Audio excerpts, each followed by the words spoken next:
Bonjour à toutes et à tous, bienvenue dans Game Changer, le podcast qui vous fait rencontrer les entrepreneurs à impact.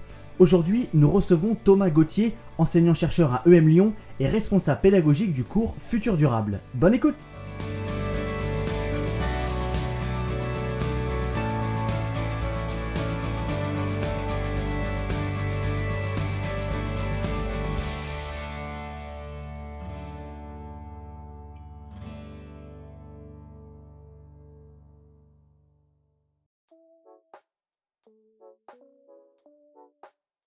Bonjour Thomas Gauthier, bienvenue sur Game Changer.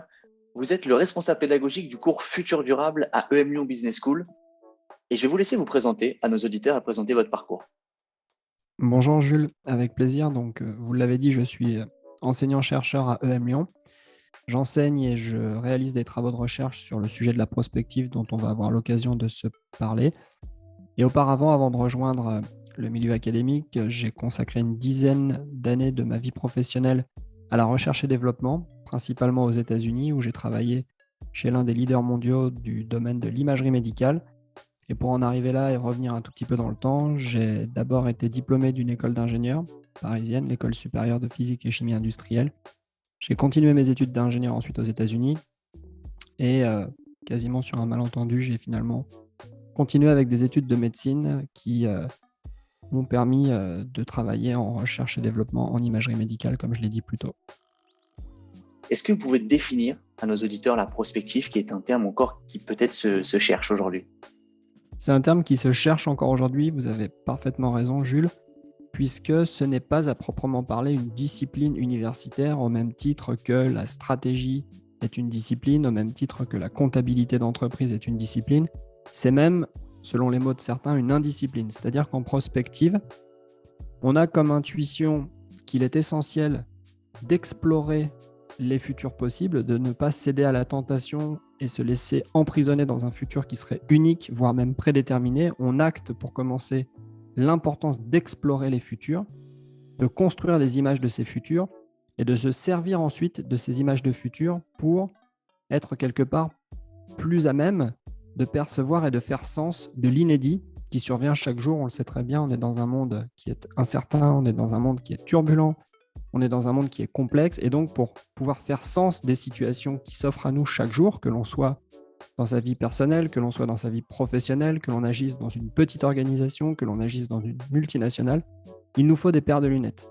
Et il nous en faut chaque jour de nouvelles. La prospective produit ces paires de lunettes sous la forme de scénarios parfois, de récits qui mettent en scène des futurs possibles.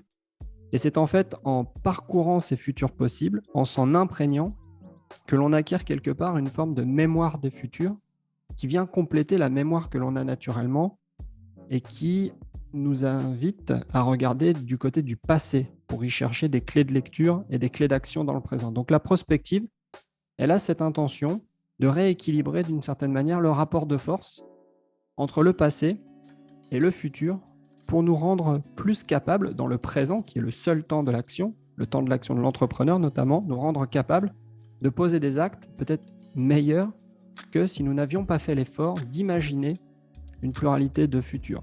Donc la prospective est une indiscipline, la prospective est aussi une attitude. Certains diraient que c'est une philosophie, c'est une manière de vivre, c'est une manière d'agir en tant que dirigeant, en tant qu'entrepreneur, en cela qu'elle nous libère d'une vision déterministe de l'avenir et elle nous invite à parfois simplement vagabonder, à simplement enquêter autour de soi, repérer des signaux faibles, se préoccuper de situations que l'on voit advenir autour de nous qui paraissent marginales aujourd'hui, mais dont on peut parfois sentir que ces situations préfigurent le futur dans lequel on sera amené à développer les activités de son entreprise, par exemple.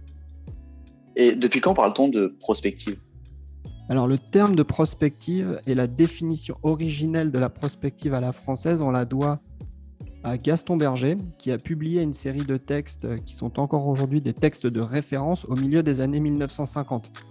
Petit rappel historique, à l'époque, Gaston Berger était directeur général de l'enseignement supérieur au ministère de l'Éducation nationale français, et il avait la lourde tâche de penser des cursus académiques inédits pour former les futurs dirigeants d'entreprise qui allaient, chacune et chacun à leur manière, œuvrer à la reconstruction de la France. Donc on est dans un moment historique où la France doit se reconstruire, évidemment pas juste la France, mais l'Europe et d'autres pays dans le monde, suite au deuxième conflit mondial. Et Gaston Berger a immédiatement l'intuition qu'il lui faut créer un rapport nouveau au futur, au pluriel. Il ne peut pas juste regarder derrière lui pour imaginer ces fameux cursus académiques, puisque s'il regarde derrière lui, il y a un champ de ruines.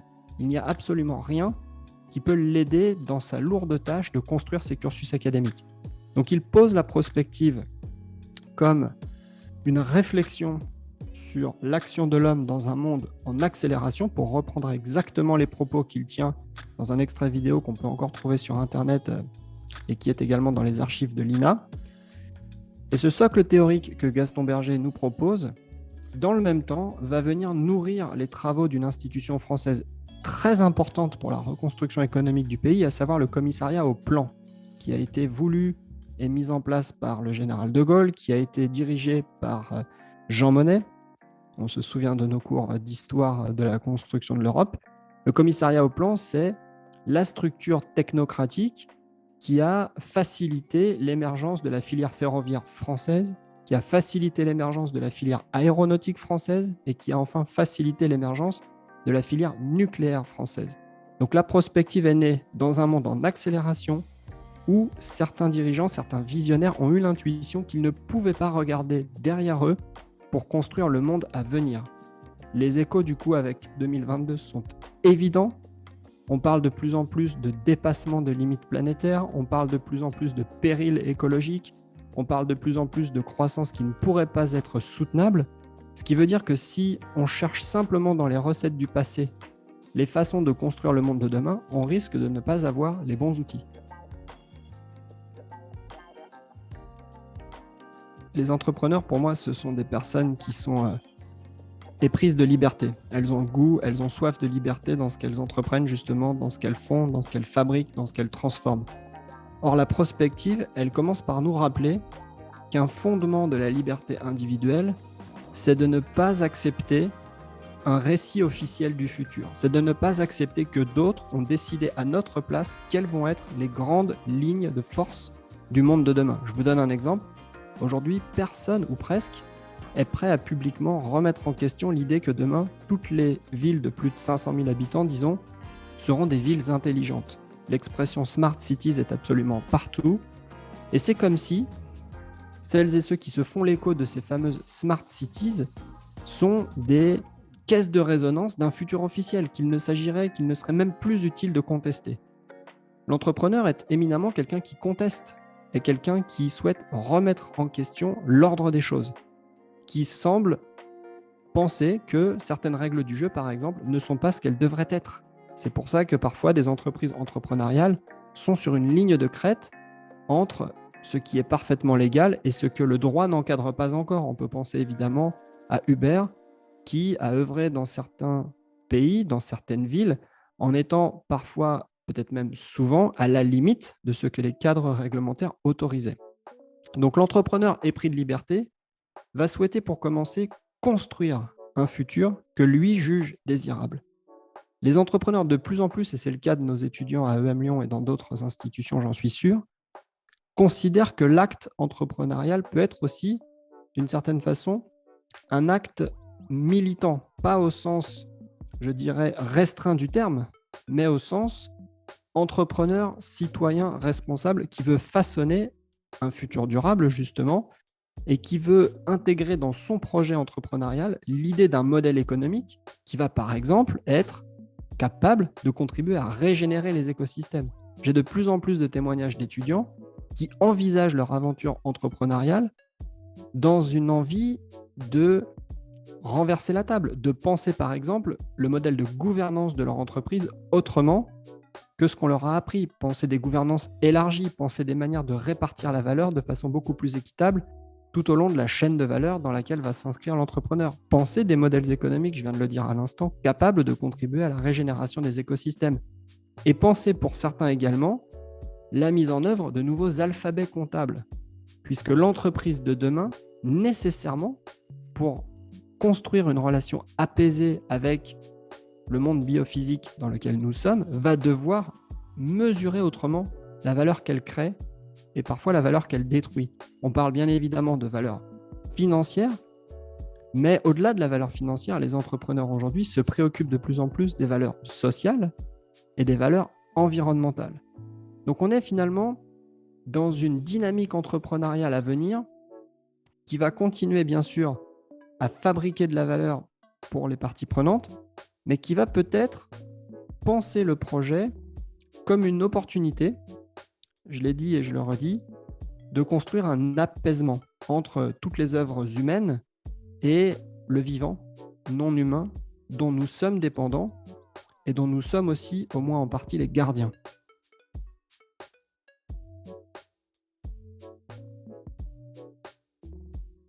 Et justement, quelle est cette démarche? Comment on rentre vraiment dans la prospective? Comment on analyse ces futurs possibles-là dans une entreprise?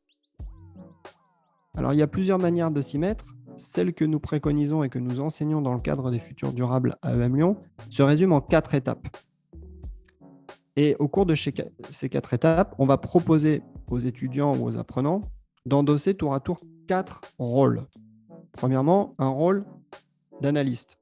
Il n'y a pas de bonne prospective sans avoir au préalable posé un diagnostic de la stratégie actuelle de l'entreprise. On doit comprendre comment aujourd'hui l'entreprise conçoit ses activités, conçoit ses missions, conçoit ses écosystèmes collaboratifs, de sorte à créer de la valeur. Cette stratégie repose, même si nous ne nous en rendons pas forcément compte, sur une certaine vision du monde. Donc dans cette phase d'analyse, il est aussi essentiel de comprendre, de révéler, d'expliciter la vision du monde des dirigeants d'une entreprise. Par exemple, il y a fort à parier que d'un côté un Elon Musk, de l'autre un Yvon Chouinard, fondateur, patron de Patagonia, ne partagent pas la même vision du monde. Ils sont dans 2 cosmologies qui sont aujourd'hui incommensurables. L'un peut-être considère que la parenthèse sur Terre de l'espèce humaine doit se refermer. Il est temps de terraformer Mars ou bien d'autres astres sur lesquels notre vie sera plus agréable. Et de l'autre, vous avez un Yvon Chouinard qui pense l'entreprise comme responsable de la création de sanctuaires où un certain nombre d'espèces en danger, animales, végétales, vont pouvoir être préservées par des actions régénératrices des entreprises. Une fois cette phase d'analyse achevée, une fois que l'analyste a pu comprendre les fondements de la stratégie et de la vision du monde de l'entreprise, il adopte une autre posture, il joue un autre rôle qui est celui d'enquêteur.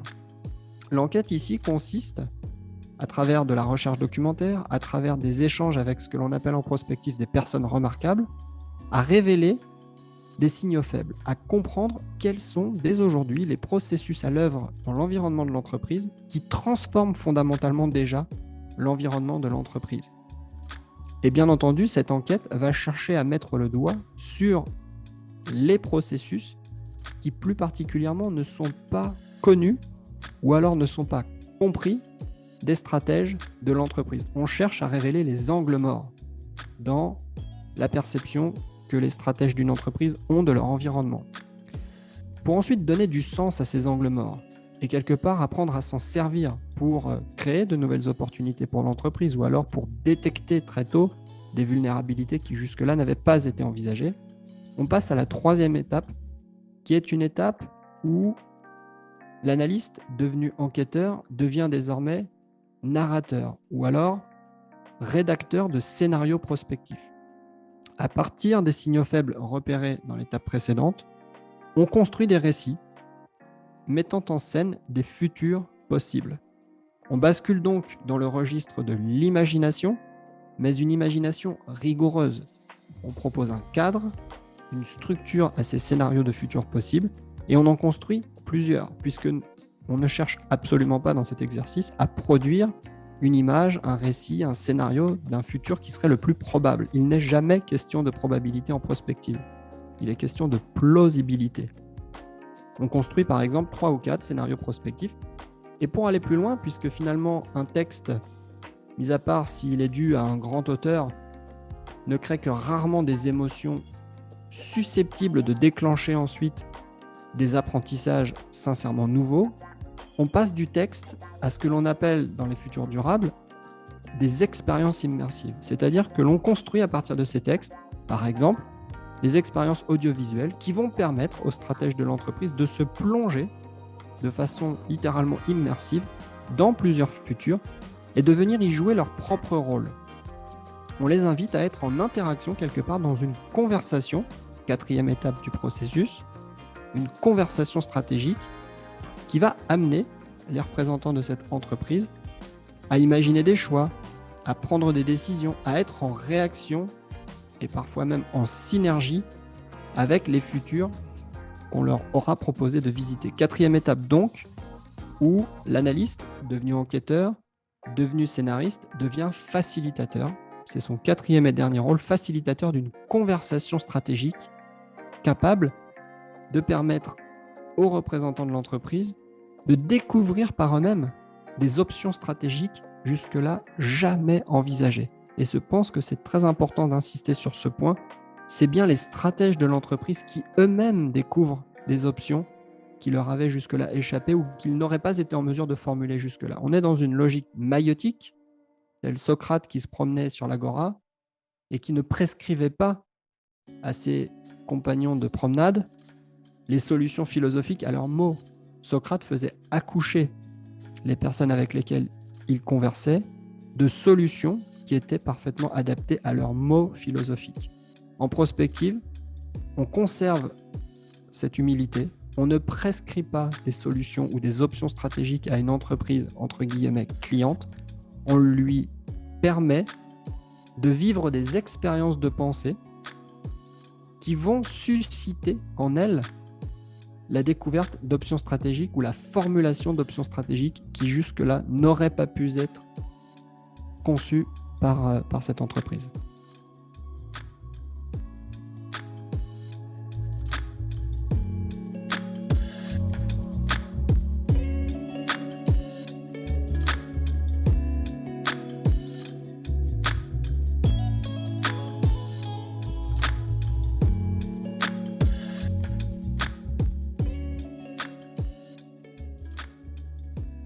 À titre plus personnel, parce que vous venez d'évoquer les cosmologies d'Elon Musk et d'Yvon Chouinard, quelle serait votre vision du monde, à vous? Et qu'est-ce que vous préconisez?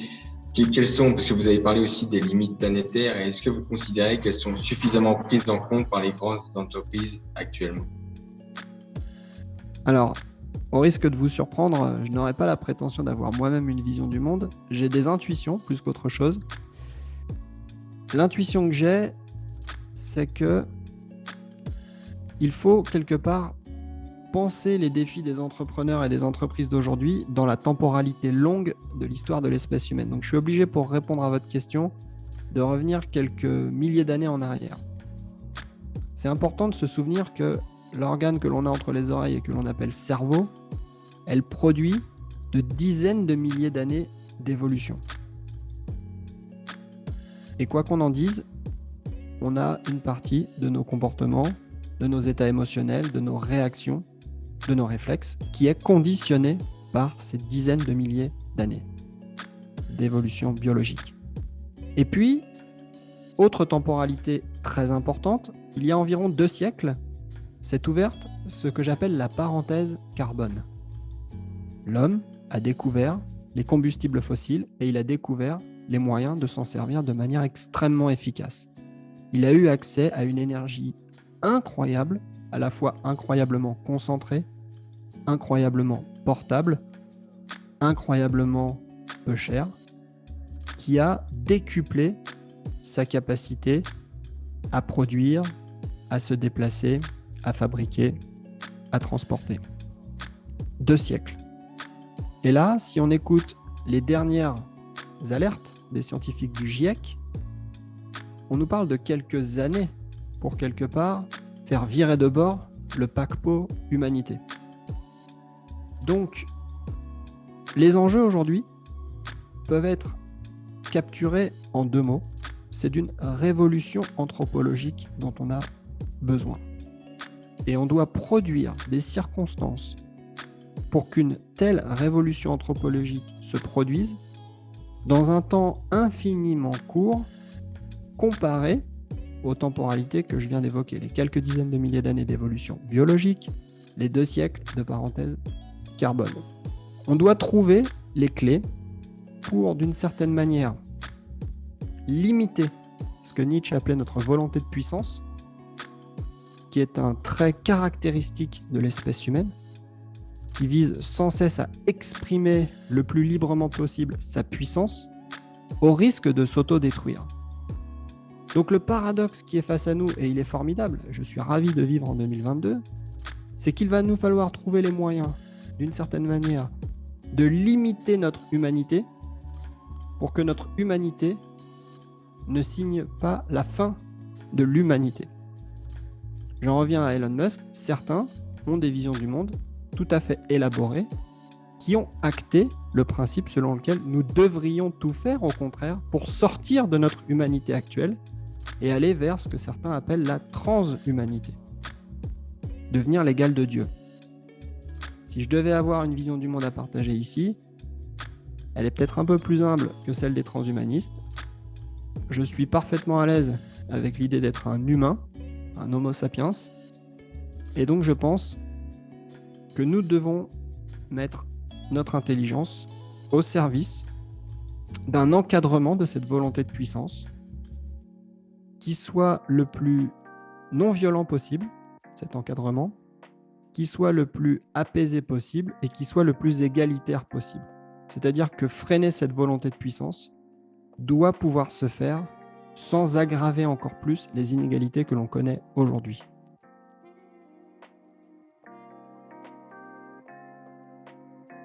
Pour conclure, est-ce que vous avez un petit mot de la fin, un petit conseil à donner à tous les gens qui nous écoutent, tous les auditeurs? Oui, il y a quelques phrases qui me viennent en tête et qui me servent quasi de mantra, donc je ne vais en retenir qu'une, que l'on doit à Albert Camus, qui quelque part dans l'un des textes, des nombreux textes qu'il a écrits, a asséné cette sentence « Un homme, virgule, ça s'empêche ».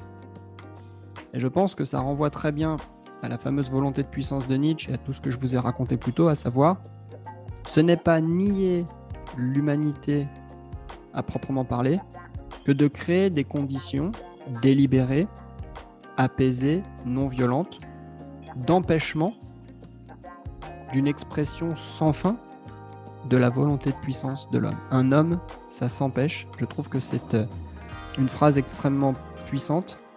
Et peut-être qu'en citant cette phrase plutôt qu'une citation d'un économiste ou d'un autre scientifique, j'invite les auditrices et les auditeurs de ce podcast à se réemparer l'art au sens large, à se réemparer la création artistique qui est incroyablement perspicace, incroyablement utile pour comprendre une époque. Qui mieux que Zola, par exemple, dans Germinal, a décrit les situations, les circonstances de vie des mineurs du nord de la France.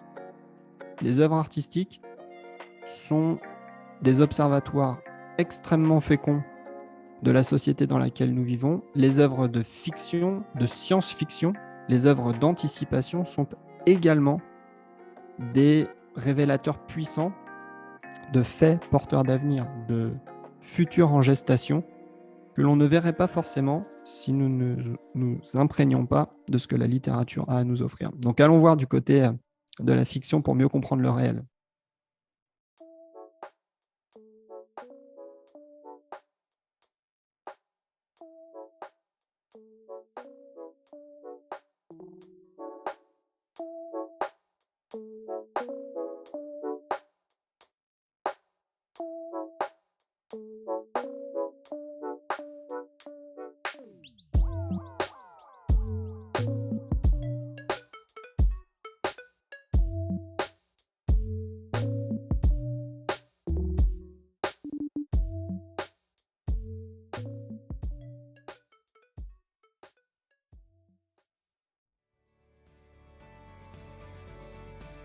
Merci à toutes et à tous pour votre écoute et j'espère que cet épisode avec Thomas Gauthier vous a plu.